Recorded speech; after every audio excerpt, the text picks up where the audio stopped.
Hello बच्चों, चलिए प्रश्न को पढ़ते हैं। मूल बिंदु से समतल आर सदिश dot 2/7 I cap plus 3/7 J cap minus 6/7 K cap बराबर 1 की दूरी है और ये चार विकल्प दिए गए हैं। इनमें से आपको सही विकल्प का पता लगाना है।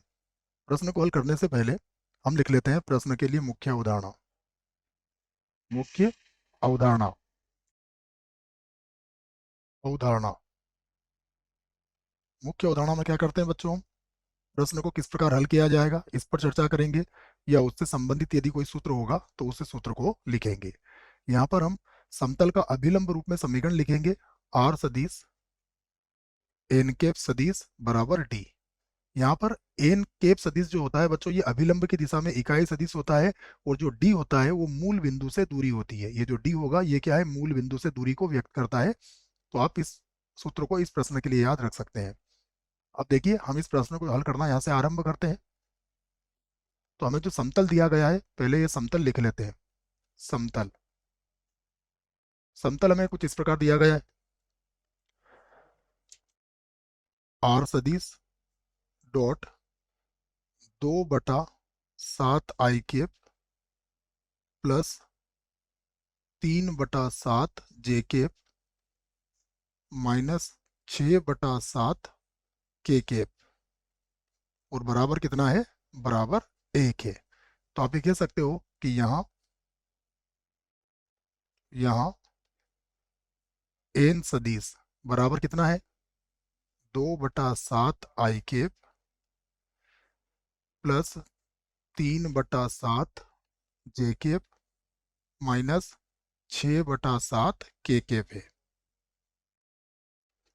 अब यदि आप इसका परिमाण निकालते हो बच्चों, एन सदिश का परिमाण, तो देखिए ये हो जाएगा हमारे पास 2 का वर्ग 4/49, 3 का वर्ग 9/49 माइनस 6 का वर्ग 36/49 बराबर कितना आ जाएगा? 1 इकाई।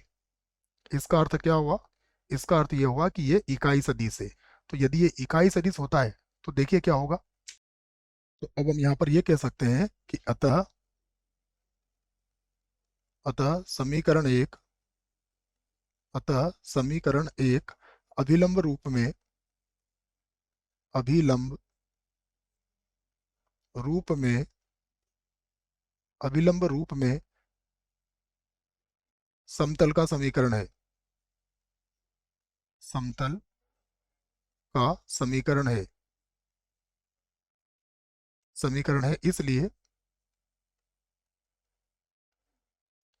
इसलिए मूल बिंदु से दूरी इसलिए मूल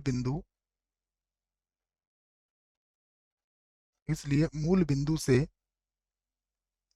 समतल की दूरी